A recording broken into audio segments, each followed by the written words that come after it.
Hello, and welcome to WWDC. Hello, my name is Anil Katti, and I'm excited to share with you some of the amazing new features we have introduced this year in CoreML.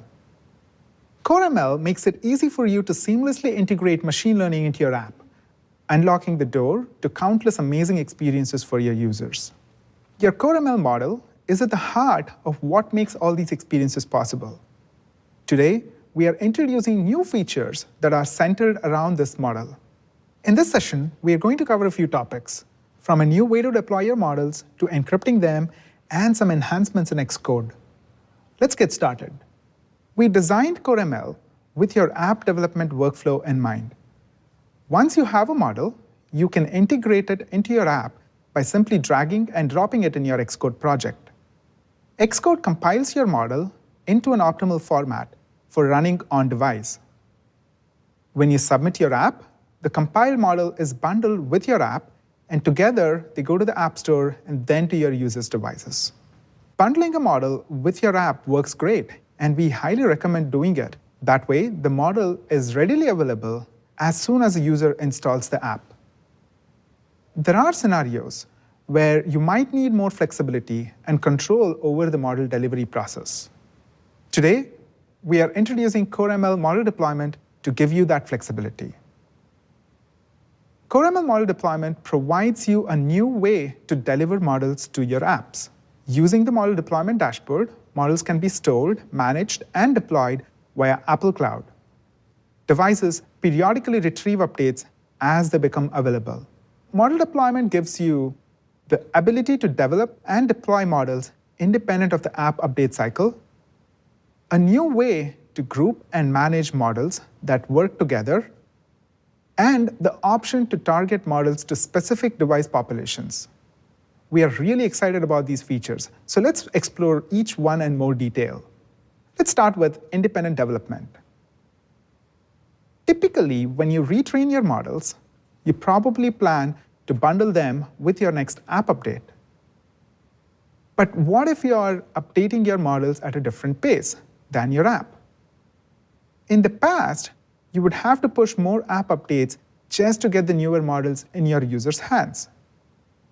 Now, with model deployment, you can quickly and easily update your models without updating the app itself. Next up, model collections. Model collections are a great way to group one or more models that relate to a feature in your app. For example, let's say you're working on a game and one of its levels needs a set of models to support a feature. You can keep these models in sync by grouping them into a single model collection. When you deploy a model collection, that deployment keeps all the models within a collection together and atomically delivers them to your app. I'm eager to show all this in action, but before we jump into the demo, let me describe how we would go about adopting this feature. So there are 3 steps in adopting model deployment. The first step is to use the new CoreML API to opt in for model deployment. Next, prepare the model for deployment by creating a model archive. You can do this in Xcode.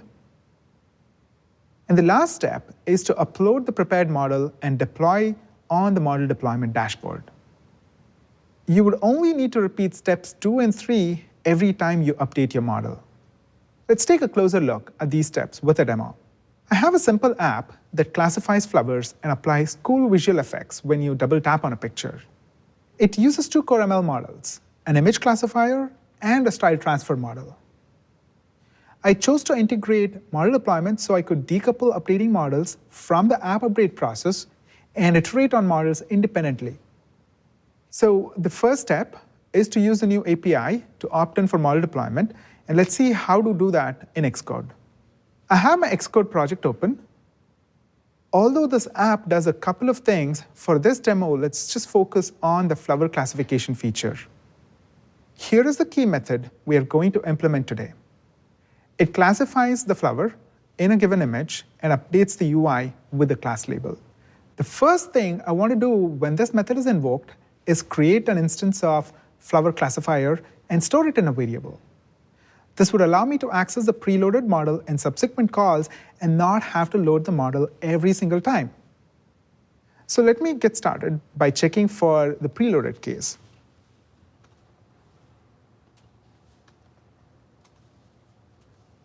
Here, I check to see if the variable is already set, and if so, use that to classify the image and return immediately. Next, let's implement the logic to load the model.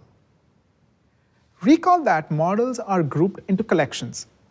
I will show how to create and deploy model collections on the new dashboard in a few minutes, but here I'm interested in accessing the collection that was already deployed.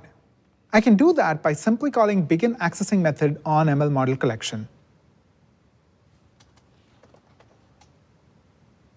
The first time this method is called for a model collection with an identifier, the system downloads all models in that collection on a background queue and registers for future updates to those models.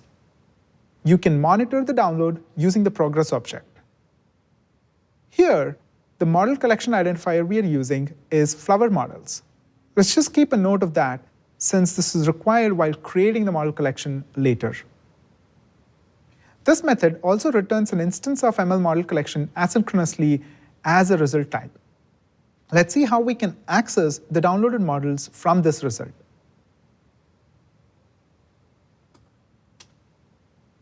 When this operation succeeds, we get an instance of model collection which contains model collection entries. There's one entry per model. I can access the model collection entry for our flower classifier model using the model name as the key. Inside the entry is a model URL that points to the compiled model which was downloaded and placed in the apps container by the system. Accessing a model collection could fail. For instance, if there is no network connectivity the first time this is called, downloading models will fail. It is important to handle the failure case. In this example, we simply log the error and fall back to using the bundled model. Next, let's implement the logic to load the model.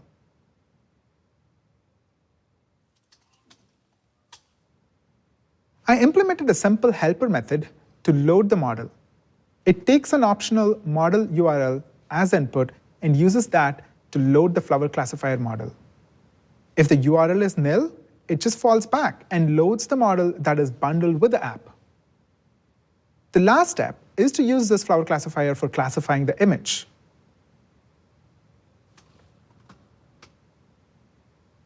Here's the code for that.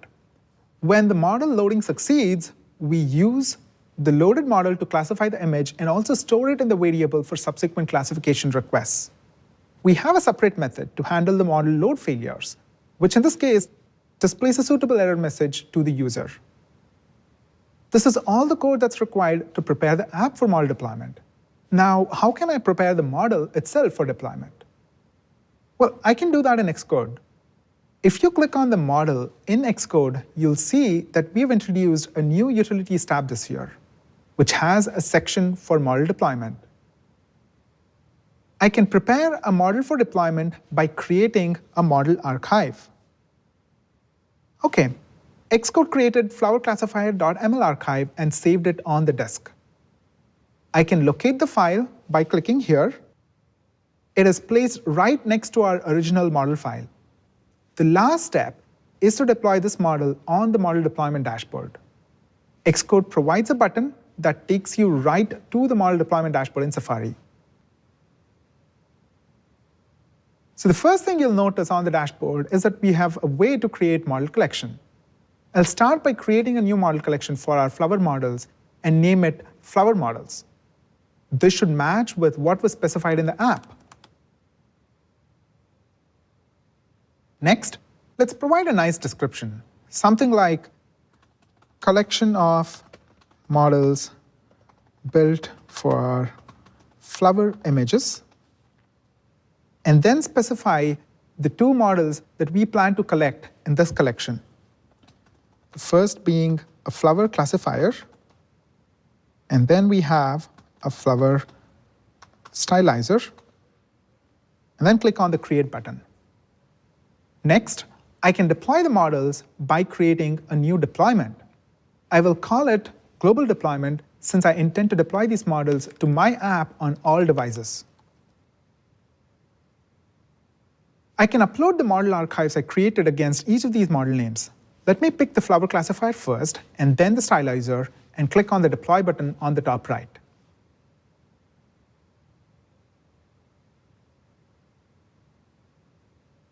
In the model collection page, I can verify that the deployment I created just now is in the active status. So this looks good. These models are made available on all devices running the version of my app that uses this model collection. So let me launch the app and try classifying flowers now.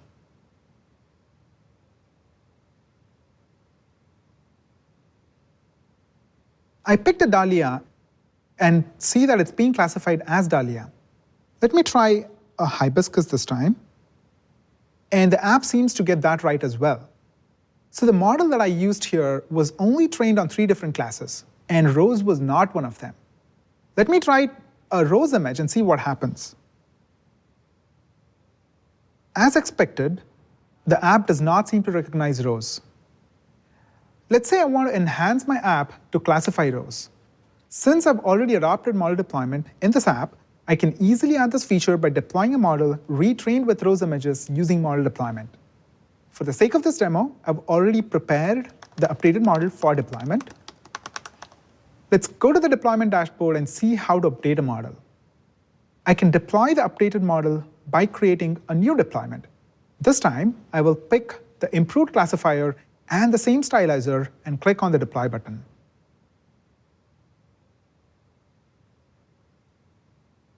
Like before, these updated models are made available to my app on all devices, but it might not happen immediately. Each device figures out the right time to download the model in the background and makes it available to the app on its next launch.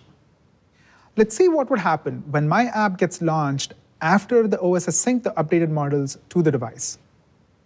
Picking the same rose image that was not classified previously, I see that it's getting classified as rose this time. So without changing a single line of code, we've enhanced the user experience by improving the model, and I think this is really cool.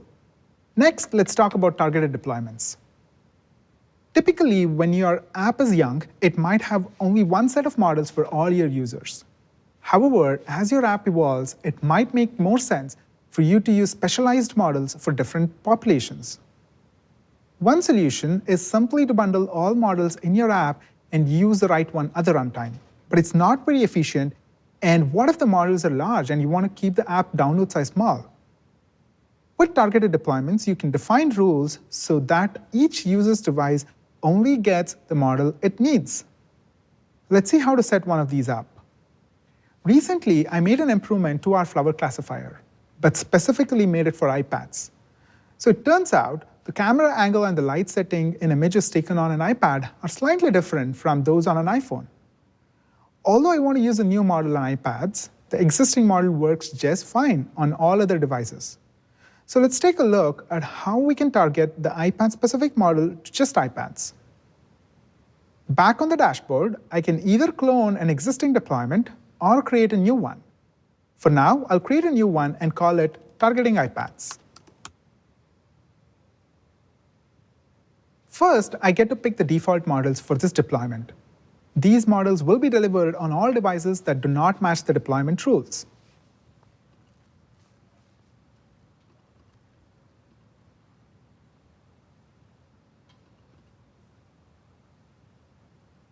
After that, I can add an additional targeting rule.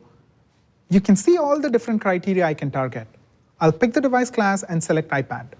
So for this targeting rule, I get to pick the iPad-specific models.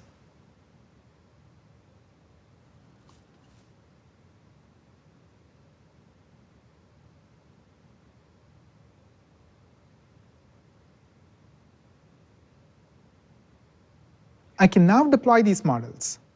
Devices pull the right model based on the device class, no additional change required in the app. We showed you how easy it is to use CoreML model deployment to help with some interesting use cases. Here are some things that you should keep in mind as you use this feature. First, we strongly suggest testing each model locally before uploading it on the deployment dashboard. This will ensure that your users do not end up with models that don't work. Next, be aware that the models you deploy won't be available on devices right away. Each device's system decides when to download the model in the background. Therefore, your app should always have a fallback plan when the deployed models aren't available. Lastly, model collection provides a convenient way to organize models. We recommend grouping your model collections around each of your app's features. So to summarize what we've shown you, CoreML model deployment is a new way to deliver models to your users independent of app updates.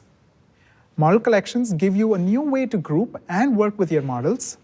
And targeted deployments are super helpful when you want to deploy models to separate populations.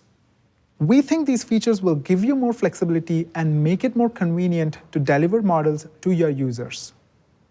I'll hand it over to John Durant, and he can tell us more about some other exciting features we have for you this year. Thank you, Anil. Hi, everyone, and thank you for joining us. We're really excited to share these features with you, and we can't wait to see the amazing apps you'll build with them. So far, we've covered some new and faster ways to get your models to your users. Now let's take a look at how you can encrypt those models. With model encryption, you can distribute your models knowing that they are encrypted at rest and in transit. Let's take a look at what that means and how it works. Whether your model is bundled with your app or deployed to the cloud, what Xcode actually encrypts is the compiled CoreML model. This compiled model, not the original .ml model file, is what actually lives inside your app on a user's device. So, how do you encrypt this compiled model? Easy, with Xcode. The first thing you'll need is an encryption key. I'll show you how to make a key in a few minutes. With the key, you can tell Xcode to encrypt your model at build time. Or you can use a key to encrypt a model archive when you generate it. Either way, the compiled model stays encrypted in transit and at rest on a user's device. So, how do you use an encrypted model at runtime? Well, you use an encrypted model just as you would a regular one. CoreML automatically decrypts the model for you, but the decrypted model only exists in memory. The compiled model in the file system remains encrypted at all times. The first time you load your encrypted model, the OS securely fetches and securely stores the model's decryption key on your app's behalf. After that, your app won't need a network connection to load the same model again. Let's jump into Xcode and see just how easy it is to adopt model encryption. I'll go back to the same app that Anil was using before, and let's say I want to encrypt our image classification model. The first thing I need to do is create an encryption key. To do that, I'll open up the model in Xcode, and I'm going to go over here to the Utilities tab, and I'm going to click on Create Encryption Key. What we see here is that Xcode associates the encryption key with a team, and so it's important to choose the same team account that you use for building your app. When I click on Continue, Xcode sends a request to Apple Cloud, which generates a new encryption key. The server securely stores the key and sends a copy back to Xcode. So now we can see that Xcode generated a new file with extension .ml model key, and it's dropped it right next to my CoreML model. So here we can see we have the ML model and the ML model key. Okay, great. Now we have a key. Now we can take this key and share it on our team's secure key repository so that other developers on our team can use it. Now that we have a key, we can use it to encrypt our model. First, let's look at the scenario Anil showed earlier, where he deployed the model with a CoreML model deployment. This time, when I go create a model archive, Xcode pre-selects the .ml model key sitting beside my model. Let's click Continue, and we'll see that Xcode generates a model archive, just like before, but this time it encrypts the contents of the archive. The remaining steps are exactly the same as before. I can simply deploy this encrypted model archive by uploading it to the CoreML model deployment dashboard, as Anil did earlier. Okay, so that's great for deployments, but what if I wanted to bundle the model within the app itself? Well, there's a way to encrypt those models too. In this app, I have a second model called Flower Stylizer. I'll run the app again so we can see what this does. When I pick an image and then double tap it, we see that a cool style transfer effect gets applied. Looking good. All right, if you'd like to build one of these models yourself, you can check out the session called Build Image and Video Style Transfer Models in CreateML. Now this model is packaged with my app bundle. If I want to encrypt it, I have to generate a key for it and then tell Xcode to encrypt the model at build time. First, I'll generate a key for this model. And we see that flowerclassifier.ml model key has been saved to disk. And now what I need to do is tell Xcode to use this key for encryption at build time. I'm going to go ahead and grab these compiler flags. I'm going to go over to my project properties, build phases, compile sources, And I'm going to look for my model. There it is. I've got flowerstylizer.ml model. And I'm going to go over here to compiler flags. And I'm going to go ahead and paste in --encrypt and then a pointer to the .ml model key file on disk. Once we've done that, we can go ahead and build again. So now, each time when I build the app, the CoreML compiler will compile the model and then encrypt it with the model's encryption key. That means the app now has this encrypted compiled model built in. Okay, so now let's look at how we can load the encrypted model. If we go over here, we see we have a function called stylize the image. Now, since model loading needs a network connection the first time, we've introduced an asynchronous model loading method. That's right here, flowerstylizer.load. We're going to deprecate the default initializer, and we strongly recommend switching to the new .load method, as it gives you an opportunity to handle model load errors. Load automatically fetches the key from Apple Cloud and works just like you'd expect it to. Even though CoreML needs network access to get the key the first time, it won't ever need to fetch that key again. For example, let's say you close your app and later launch it again. This time, CoreML doesn't make a network request because the OS securely stored the key locally. You can see we're getting back a result of T that contains the model, and we can unwrap it in the success case, at which point we have our model and we can continue stylizing as before, or we also have a failure case.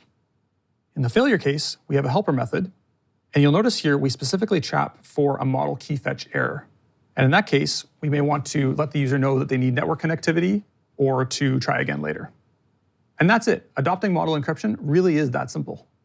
So to recap, you can use model encryption in 3 easy steps. First, generate an encryption key with Xcode.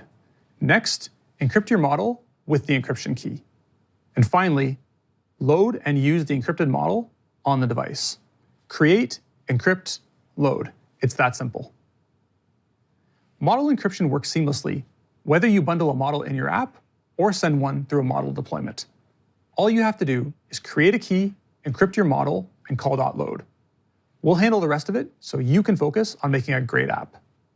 Before we finish, we have a few more exciting Xcode updates for CoreML that we'd like to share with you. During our demos, you may have noticed that Xcode now shows you a lot more information about your model. At a glance, you can now see which OS versions a model supports, its class labels, and even some internal neural network details. Another new feature we think is particularly useful, not to mention fun, is the interactive model preview. Now you can interactively preview and experiment with your model directly in Xcode before you write a single line of code. We support previews for a wide variety of models, such as image segmentation, pose detection, depth estimation, and many more, including all the models you can train with CreateML. The full list of preview types is listed here, and we encourage you to explore the models available on developer.apple.com. We are also happy to announce that CoreML models are now first-class citizens in Xcode Playgrounds. Simply drag and drop a CoreML model into your resources folder. Now your playground gets the same auto-generated class interface as an Xcode project. This allows you to programmatically experiment with your model in a live, interactive coding session. Playgrounds are also a great way to share your model demonstrations with friends and colleagues. We've covered a lot of ground today, so let's do a quick recap. We introduced CoreML model deployment, which allows you to deliver CoreML models independently from your app. This makes it really easy to quickly distribute and target your models as you improve them. We think this will greatly accelerate the app development process and how quickly you can adopt machine learning. We also introduced model encryption, which protects your models in transit and at rest, without having to set up your own hosting and key management. Now you can encrypt CoreML models, whether they ship with your app or as part of a model deployment. And finally, we added some CoreML enhancements to Xcode, making it easier for you to understand, preview, and interact with your models. Thank you for watching our session, and enjoy the rest of WWDC.